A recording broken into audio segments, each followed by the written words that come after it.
Badan Meteorologi, Klimatologi, dan Geofisika BMKG memperingatkan potensi hujan dengan intensitas sedang hingga lebat masih berpeluang terjadi hampir di seluruh wilayah Provinsi Aceh dalam beberapa hari ke depan. Koordinator Bidang Data dan Informasi Stasiun Meteorologi Kelas 1 Sultan Iskandar Muda Banda Aceh, Anang Herianto menjelaskan bahwa berdasarkan pantauan dinamika atmosfer, terdapat sirkulasi siklonik di wilayah sebelah barat Samudra Indonesia atau di sebelah barat Provinsi Aceh.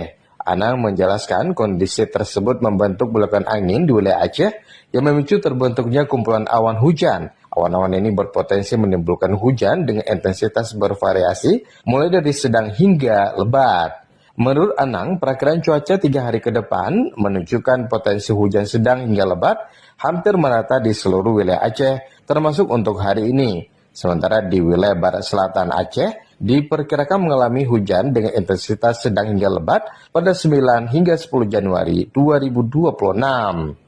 Ya, jadi dari pantauan dinamika atmosfer di sebelah barat Samudra India, sebelah barat Provinsi Aceh itu ada sirkulasi siklonik dan sehingga membentuk belokan angin di wilayah Provinsi Aceh sehingga ada kumpulan-kumpulan awan yang berpotensi hujan dengan intensitas bervariasi antara sedang dan lebat di Provinsi Aceh.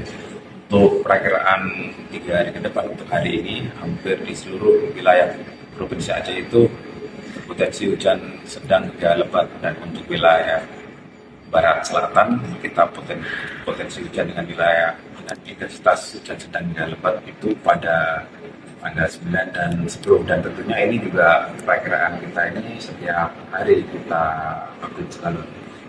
Lebih lanjut, Anang Herianto menambahkan perakiraan cuaca tersebut akan terus diperbarui setiap hari sesuai dengan perkembangan kondisi atmosfer. Anang mengingatkan masyarakat khususnya di 18 wilayah yang sebelumnya terdampak bencana banjir dan longsor agar tetap meningkatkan kewaspadaan karena hujan dengan intensitas sedang yang terjadi masih berpotensi memicu bencana susulan. Demikian Sadli melaporkan.